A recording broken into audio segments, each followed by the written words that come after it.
Welcome to the Explainer. So today we're diving into something that is literally on everyone's mind come tax season. Getting your money. Tracking down your state tax refund doesn't have to be some big stressful mystery. In fact, checking the status of your New Jersey tax refund is quick, easy, and honestly, incredibly convenient once you know how. Empowering yourself with this info doesn't just give you peace of mind, it's a huge part of your personal financial planning. So let's get you completely equipped to unlock your New Jersey state tax refund. Where is my money? It is, without a doubt, the single most pressing question for millions of taxpayers every single year. And hey, it's a completely valid question.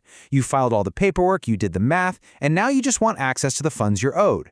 Whether you're planning to use it to pay off some bills, stash it away for a rainy day, or make a big purchase, knowing exactly where your refund is in the pipeline can alleviate so much stress. Here's our roadmap for this explainer. 1. The basics of NJ refunds. 2. How to check your status. 3. Standard expected processing timelines. 4. Troubleshooting delays and offsets. 5. Handling notices and adjustments. And 6. Key takeaways and final tips.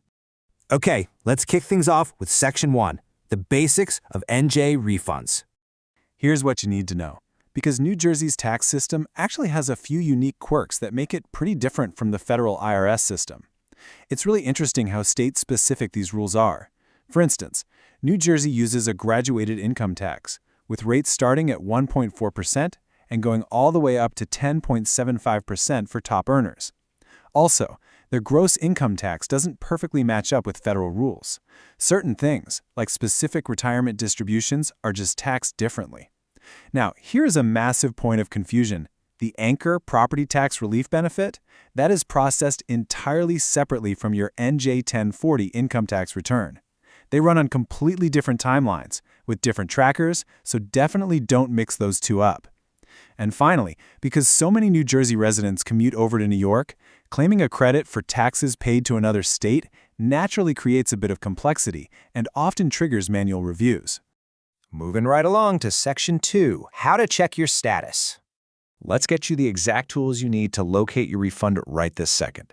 The absolute most crucial point here is that before you go online or pick up a phone, you've got to have your exact info ready. So go ahead and pull out a copy of your filed Form NJ-1040. You're going to need the primary filer's Social Security number or ITN, your filing status, the specific tax year you're checking on, and, this is the big one, the exact refund amount down to the dollar exactly as it's listed on your return. If you try to just estimate or guess the amount, the system will literally lock you out or just tell you no record exists. Okay, so once you have those documents in hand, you have two primary options. You can hop over to the official New Jersey Division of Taxation online portal and just use their Where is my refund tool. The best part, no special login or account creation is needed for a basic check. Or, if you're more of a phone person, you can call their automated refund inquiry line at 1-800-323-4400. And actually, here's a quick pro tip. Both the online tool and the automated phone system pull from the exact same real-time database 24/7, so calling in isn't going to magically give you a different answer than the website. Up next is Section 3, standard expected processing timelines. Let's set some realistic wait times here so we can alleviate any unnecessary anxiety. Honestly, how you file matters just as much as what you file. If you e-filed your return, the standard expected timeline is roughly 4 weeks. Easy enough, right? But if you sent in a standard paper form NJ-140, you're looking at up to a 12-week wait. Now listen, this is completely standard administrative procedure because of the manual data entry required. A 12-week wait for a paper return is absolutely no cause for panic. And if you sent it via certified mail or had to file an amended return, just be prepared to wait 15 to 16 weeks or more.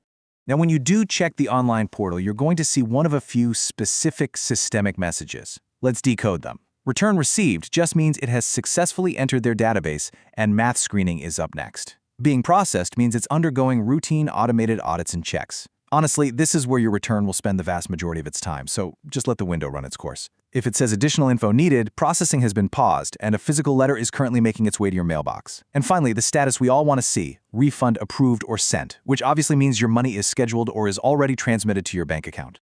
All right, let's jump into Section 4, troubleshooting delays and offsets. Let's do a little troubleshooting for when things don't go perfectly, just to make sure you feel totally equipped rather than intimidated. There are several routine flags that will automatically pause your return in the system until they get resolved. The most common one? A simple identity verification hold. That just requires you to prove you are who you say you are using a secure service like ID.me. Simple enough. But missing income documents, like forgetting a W-2 or submitting multiple different form types, will also trigger manual reviews. Also, if you're claiming the New Jersey Earned Income Tax Credit, or NJEITC, just expect a delay.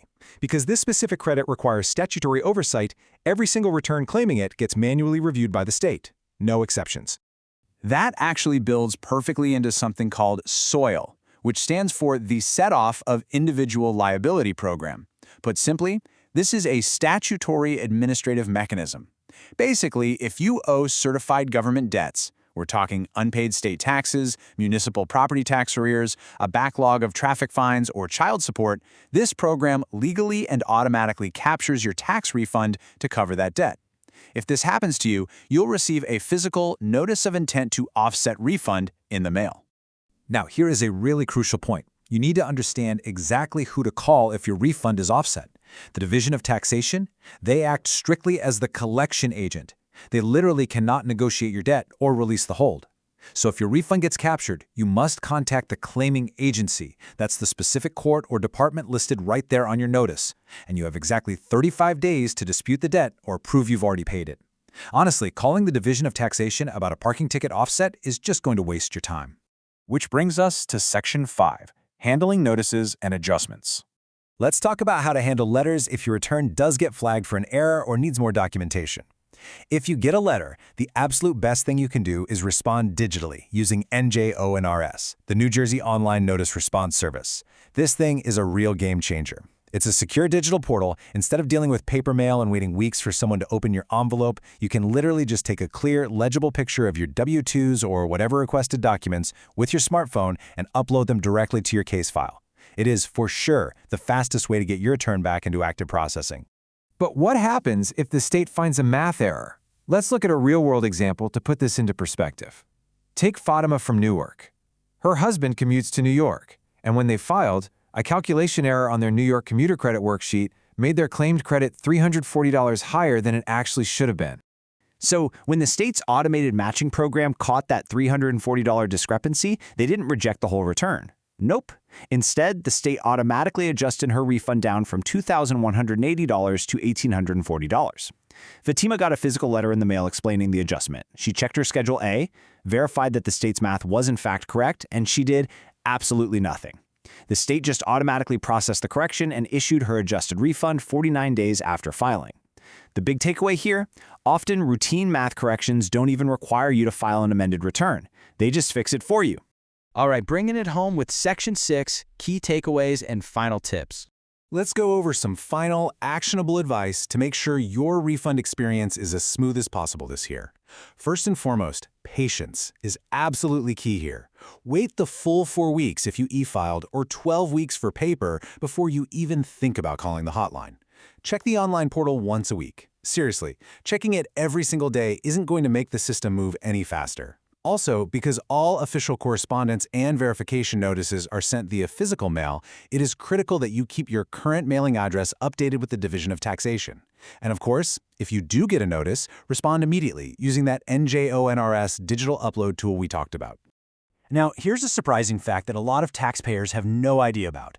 The state will actually pay you interest on severely delayed refunds. Yeah, you heard that right. Under state law, if your refund is issued more than 6 months after the later of the filing date or the tax due date, interest actually begins to accrue. But there is a catch. They will not pay interest if the delay is caused by your own mathematical error or if your return includes an earned income tax credit claim, because, as we mentioned earlier, those naturally require an extended manual review.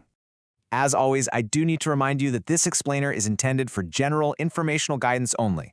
The tax code is frankly highly complex, and everyone's financial situation is uniquely their own. If you have specific, complex issues, especially if they involve multi-state income or business filings, please do yourself a favor and consult a qualified tax professional or CPA to discuss your exact needs. So there you have the whole shebang. You now know the timelines, the tools to use, the common pitfalls to avoid, and exactly how to respond if a roadblock happens to pop up. Taking charge of your tax refund really doesn't have to be intimidating at all. But it does beg a bigger question. If tracking down your state refund is this manageable, what other areas of your personal finances are you ready to finally demystify next? I really hope you found this explainer incredibly helpful. Stay informed, stay organized, and we'll see you in the next one.